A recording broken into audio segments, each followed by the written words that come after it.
Every single time you send an email, stream a video, or just browse a website, you're interacting with a very specific part of the internet's backbone.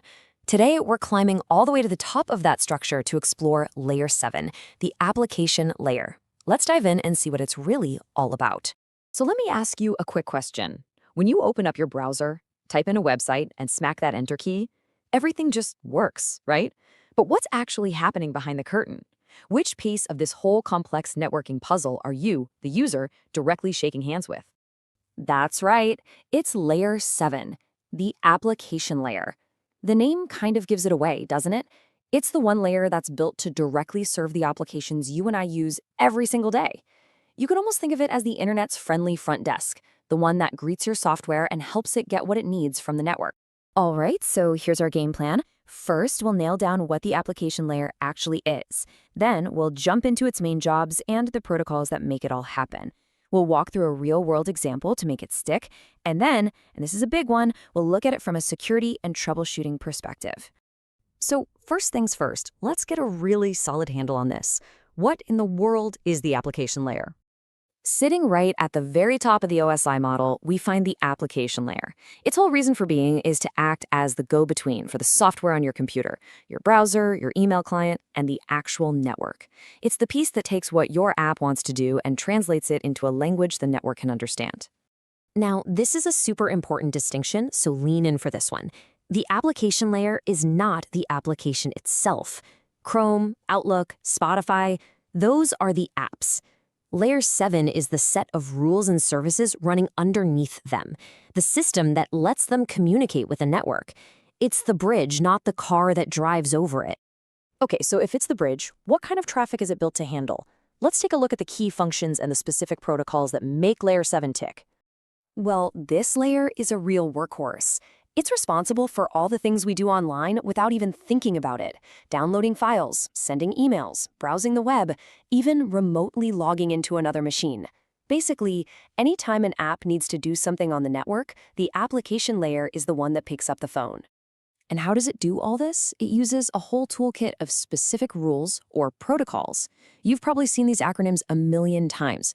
HTTPS is what powers your secure web browsing. SMTP is the engine that sends your emails. And then you've got DNS, which is basically the internet's phone book, translating easy-to-read names like youtube.com into the numerical IP addresses that computers need. All this theory is great, but let's make it real. Let's see Layer 7 in action by walking through something you do every single day. So you type a URL into your browser. The browser, the application, immediately hands that job over to the application layer. Layer 7 then uses the HTTPS protocol to put together a formal GET request. That request travels all the way down the OSI stack, flies across the internet, and goes up the stack on the web server. The server's Layer 7 gets the request, understands it, and sends the website content right back. And this example really shows you how specialized each layer is. The application layer's job is just to manage that application-level conversation. It's not worrying about encrypting the data, nope. That's the presentation layer's job. It doesn't manage the connection itself. That's the session layer. And it for sure doesn't handle how the packets get there. That's all handled by the lower layers. Everybody stays in their lane. Now, because this is the layer where our applications and our data live, we have to talk about something incredibly important: security. And this quote right here, it really says it all. Because Layer 7 is the closest to us, the users, and more importantly to our data, it has become the main battleground for cybersecurity. And if you think about it, it makes perfect sense. Attackers go where the valuable stuff is. They're not trying to cut fiber optic cables anymore. They're trying to trick the software we use every day. Why? Because that's where the data is, right here at Layer 7. This means the attacks are way more sophisticated now. We're talking about things like SQL injection, which tries to fool an application into coughing up its entire database. Or cross-site scripting, which attacks other users through a vulnerable website. Even DDoS attacks have evolved to target the application itself, overwhelming it with requests it can't handle. So, how do we possibly defend against all this? Well, we need specialized Layer 7 defenses. This is where tools like a web application firewall or a WAF come into play. Think of it like a highly intelligent security guard for your app that understands application traffic and can block malicious requests. Of course, secure coding practices, like always validating user input, are absolutely crucial too. Okay, so security is one thing, but how does all this knowledge help you when something just isn't working? Let's talk troubleshooting. We've all been there, right? You can stream music, other websites load just fine so you know your internet is working, but that one specific site you need, nothing. Dead in the water. That is a massive clue that the problem probably isn't with your network cables or your Wi-Fi, but it might be happening right here at Layer 7. So instead of just throwing your hands up, you can start asking some smart Layer 7 questions.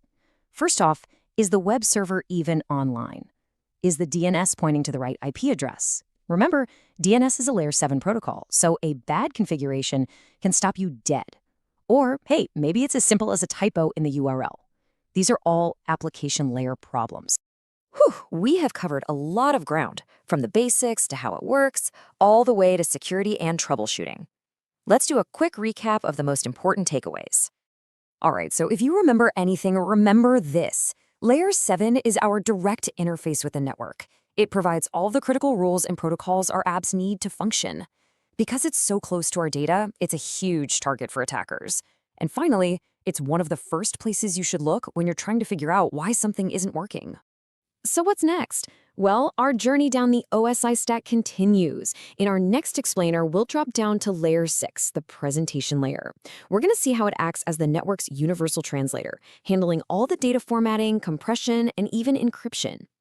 So I'll leave you with this final thought. The next time you open your browser and type in a website, just take a second to think about all that invisible work happening at the application layer, that silent bridge connecting your world to the massive, complex network out there. How does that change how you see that simple search bar? Thanks for watching. Thanks for watching. Like, share, and subscribe.